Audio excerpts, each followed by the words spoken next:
India के शहर आगरा से मुगल एम्पायर के आर्किटेक्ट्स का एक ऐसा शाहकार मौजूद है जिसको आज पूरी दुनिया ताजमहल के नाम से जानती है।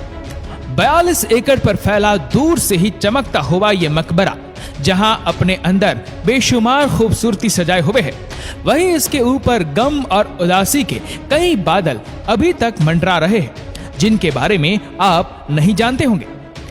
दोस्तों, शायद 400 साल पहले बनाई जाने वाली यह खूबसूरत बिल्डिंग जहां अपने दौर की सबसे बड़ी और सबसे शानदार बिल्डिंग हुआ करती थी, वहीं आज इसको दुनिया का 7वां अजूबा भी माना जाता है। इस आलीशान स्ट्रक्चर को बनाने में 20,000 मजदूरों ने दिन रात खून पसीना बहाया, और वह भी 1 या 2 सालों तक नहीं बल्कि पूरे 22 सालों तक। अगर आज के दौर में इसकी कीमत का अंदाजा लगाया जाए तो संगमरमर का ये अनमोल मकबरा हैरत अंगेज तौर पर $1 बिलियन यानी 7.50 करोड़ रुपयों से भी ज्यादा महंगा है, क्योंकि इस बिल्डिंग में मुगल आर्किटेक्ट ने अपने हुनर की कई ऐसी निशानियां छोड़ी थी जिनकी दुनिया के टॉप इंजीनियर भी आज तक तारीफ करते हैं। इस बिल्डिंग को ऐसे डिजाइन किया गया कि जब मेन गेट के पीछे से इसको देखा जाता है तो ये काफी बड़ी लगती है, लेकिन जैसे ही मेन गेट की तरफ बढ़ा जाता है तो ऑटोमेटिकली इसका साइज छोटा होता जाता है। दिमाग को चकरा देने वाली ये कोई पहली ट्रिक नहीं थी जो मुगल आर्किटेक्चर ने इस्तेमाल की हो। इसके इर्द गिर्द चारों मीनारों को बिल्कुल सीधा खड़ा नहीं किया गया, बल्कि यह मीनार बाहर की तरफ थोड़ा झुका हुआ है, क्योंकि अगर इनको सीधा खड़ा किया जाता तो दूर से देखने पर यह अंदर की तरफ झुका हुआ लगता है, जैसा कि आप इन मस्जिदों में देख सकते हैं। इन मीनारों को बाहर की तरफ झुकाने का एक और रीजन भी था, और वह ये था कि खतरनाक अर्थक्वेक की सूरत में अगर यह मीनार गिरे भी तो ये बाहर की तरफ गिरकर ताजमहल पर एक आंच भी ना आने दे। लेकिन आखिर मांजरा क्या था कि इसको बनाने वाले किसी सूरत में इस पर एक खरोच भी बर्दाश्त नहीं कर सकते थे। ताजमहल के वह कौन कौन से राज थे जिनको 400 साल पहले छुपाने की कोशिश की गई थी, और उस दौर में कंक्रीट या स्टील ही नहीं हुआ करता था, तो आखिर इस आलीशान मकबरे और इस पर मौजूद 40 मीटर ऊंचे डोम को कैसे बनाया गया। मुगल शहंशाह का सबसे छोटा बेटा शहाबुद्दीन मोहम्मद खुर्रम 15 साल का हो चुका था, और उसी के सेलिब्रेशन के लिए आगरा फोर्ट में एक आलीशान पार्टी रखी गई थी। उसके हर जन्मदिन पर जितना वजन शहजादे का होता था उतना ही खजाना इसके नाम कर दिया जाता था। लेकिन इस जन्मदिन पर कुछ और भी खास होने वाला था। मुगल शहंशाह ने मुमताज और खुर्रम की शादी अपने एक वकील की बेटी के साथ कर दी, जिसको मुमताज महल के नाम से जाना जाता है। मुमताज और खुर्रम को पहले दिन ही एक दूसरे से बेइंतहा मोहब्बत हो चुकी थी, और उस वक्त ये किसी को भी मालूम नहीं था कि इस मोहब्बत का बोलबाला हमेशा के लिए रहने वाला है। अगले 10 सालों तक शहजादे ने कई जंगें लड़ी और उनमें भरपूर कामयाबी भी हासिल की। इसी वजह से शहंशाह ने खुश होकर उनको शाहजहां के लक़ब से नवाजा, जिसका मतलब होता है दुनिया का बादशाह। शाहजहां की टोटल 6 बीवियां थी जो आगरा फोर्ट के हरम में ही रहती थी।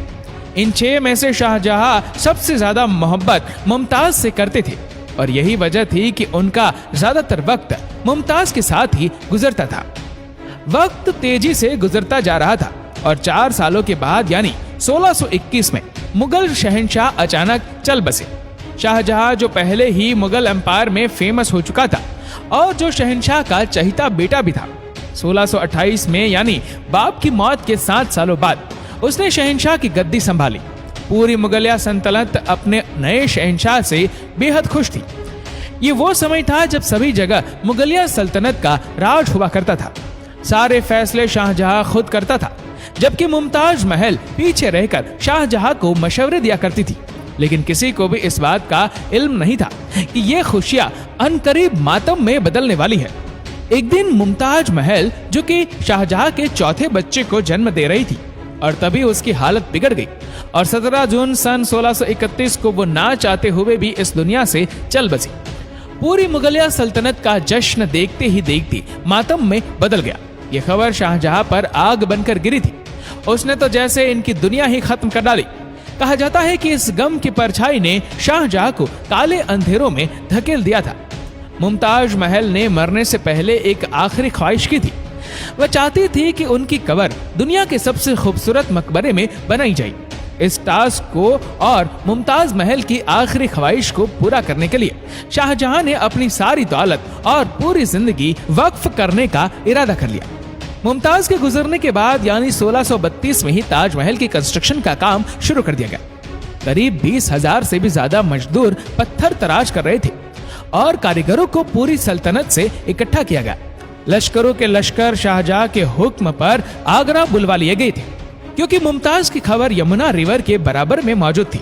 इसी वजह से इस जगह पर दुनिया की सबसे खूबसूरत बिल्डिंग बनाना काफी मुश्किल टास्क था। रिवर के किनारे जमीन काफी सॉफ्ट होती है और अगर यहाँ खुदाई का काम किया गया तो पानी का बहाव ताजमहल की फाउंडेशन को भी नुकसान पहुंचा सकता था। इस मसले से निपटने के लिए मुगल इंजीनियर्स ने यहाँ सबसे पहले जमीन के अंदर कई कुएं खुदवाना शुरू किए। मजदूर ये कुएं तब तक खोदते रहते जब तक खुश्क जमीन नजर ना आ जाती थी। कुओं को पत्थरों और गारे से भरा गया और फिर उसके ऊपर पत्थरों के बड़े बड़े कॉलम्स खड़े किए गए। इस सारे काम को अंजाम देने के लिए मजदूरों के साथ साथ हाथियों की एक बहुत बड़ी फौज को भी इस्तेमाल किया गया। मुगल इंजीनियर की यह ट्रिक काम कर चुकी थी और अब एक ऐसी मजबूत फाउंडेशन तैयार थी जो नरम जमीन पर भी फौलाद बनकर खड़ी थी। फाउंडेशन के बाद अब बारी थी एक ऐसे बिल्डिंग डिजाइन की जो आज से पहले किसी ने भी ना देखा हो। एक ऐसा डिजाइन जो पिछले सारे रिकॉर्ड तोड़ डाले। ताजमहल के डिजाइन का आइडिया शाहजहां ने अपने बाप दादा के मकबरे से लिया था। बाप के मकबरे से मीनारों का आइडिया लिया गया, दादा के मकबरे से बिल्डिंग कोर का आइडिया लिया और अपने अंकल के मकबरे से डॉम का आइडिया लिया गया था। और जब इन सब को कंबाइन किया गया तो एक शानदार और आलीशान डिजाइन उभर कर सामने आया। बिल्डिंग के इस स्ट्रक्चर को बनाने के लिए लाखों नहीं करोड़ों ईंटें मौके पर ही पैक की गई। यह सब इतना आसान नहीं था और इसमें लातादाद पैसे भी बहाए जा रहे थे। हर गुजरते दिन शाही खजाना तेजी से खाली होता जा रहा था, लेकिन शाहजहां को किसी चीज की परवाह नहीं थी। बस उनको ये काम हर कीमत पर कंप्लीट करना था। कहा जाता है कि ताजमहल के कंस्ट्रक्शन में इतने ज्यादा लोग लगाए गए थे कि इनकी वजह से आसपास के इलाकों में खाना पीना खत्म हो गया था। 20,000 मजदूरों और कारीगरों की डिमांड पूरी करने के लिए शाहजहां ने आसपास के तमाम इलाकों से अनाज आगरा मंगा लिया था। कई सालों की मेहनत के बाद बिल्डिंग का स्ट्रक्चर कंप्लीट हो चुका था और अब बारी थी इसको संगमरमर से सजाने की। ये संगमरमर आगरा से 400 किलोमीटर दूर राजस्थान से मंगाया जाना था, क्योंकि यहाँ का मकराना मार्बल आज तक दुनिया का फाइनेंस्ड मार्बल माना जाता है। शाहजहां ने ताजमहल के लिए पूरा मकराना मार्बल रिजर्व कर लिया था, यानी जब तक ताजमहल की डिमांड पूरी नहीं हो पाएगी तब तक किसी को भी यह मार्बल खरीदने की इजाजत नहीं थी। 1000 हाथियों की मदद से हजारों टन वजनी मार्बल राजस्थान से आगरा मंगाया गया। ताजमहल का यह खूबसूरत डोम इतना बड़ा है कि इसका अंदाजा सिर्फ आंखों से देखकर ही लगाया जा सकता है। आजकल इस तरह के डोम बड़ी आसानी से स्टील स्ट्रक्चर पर बनाए जा सकते हैं, लेकिन 400 साल पहले 40 मीटर ऊंचे डोम को बनाने में उनके पास सिर्फ पत्थरों का ही सहारा था। इस डोम को बनाने में मुगल इंजीनियर ने जो कैलकुलेशन की थी उसकी आज के इंजीनियर्स भी बहुत तारीफ करते। पिएट्रा दूरा एक ऐसी कलाकारी को कहा जाता है जिसमें कीमती पत्थर को मार्बल के अंदर तराश कर लगाया जाता है। मार्बल को बड़ी महारत और बारीकी से कीमती पत्थर की शैप के हिसाब से तराशा जाता है और फिर उसमें पत्थर को ग्लू के जरिए चिपकाया जाता है। ताजमहल पर इस्तेमाल होने वाली ग्लू कोई आम ग्लू नहीं थी। काफी रिसर्च और लिबर्टी टेस्ट के बाद मालूम पड़ा कि ये ग्लू शीरा, लेमन जूस और संगमरमर पाउडर को मिलाकर बनाई जाती थी। वही सेम ग्लू आज भी ताजमहल के रिनोवेशन के लिए इस्तेमाल की जाती है। ताजमहल की खास बातों में एक बात ये भी है कि यह दिन में 4 मर्तबा अपने रंग बदलता है। सूरज निकलने से पहले यह बिल्कुल ब्लैक शेड देता है, सूरज निकलने के बाद यह लाइट येलो और पिंक शेड देता है, जबकि दोपहर के वक्त ताजमहल की खूबसूरती का नया रूप देखने को मिलता है। नीले आसमान पर जैसे मोती चमक रहा हो और सनसेट के वक्त ये पूरी बिल्डिंग गोल्डन कलर की दिखाई देती है। पूरे 22 सालों के बाद सन 1654 में ताजमहल की कंस्ट्रक्शन का काम मुकम्मल कर लिया गया। शाहजहां अपनी बेगम की याद में दुनिया का सबसे खूबसूरत मकबरा बनाने में कामयाब हो चुका था। शाहजहां ने इस आलिशान इमारत का नाम अपनी पसंदीदा बीवी की याद में ही रखा। मुमताज महल से इसका नाम ताज महल रख दिया गया। हर साल शाहजहां मुमताज की बरसी पर यमुना रिवर के जरिए ताजमहल पर जाया करते थे। शाहजहां का यह महंगा तरीन प्रोजेक्ट कंप्लीट तो हो चुका था, लेकिन इसने मुगलिया सल्तनत को तबाही के किनारे पर ला खड़ा किया।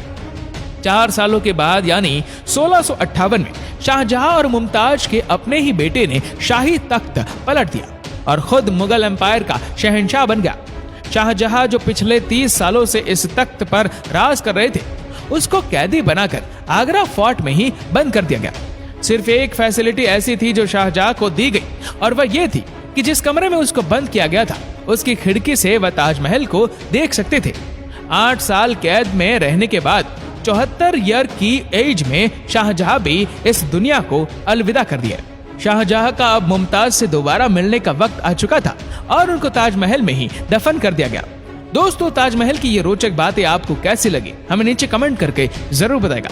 और अगर आपको वीडियो अच्छा लगा हो तो इस वीडियो को लाइक करेगा, शेयर करेगा ज्यादा से ज्यादा लोगों तक, और ऐसे ही और भी रोचक जानकारियों के लिए सब्सक्राइब करें हमारे यूट्यूब चैनल को और फेसबुक पर फॉलो करें हमारे पेज को। धन्यवाद।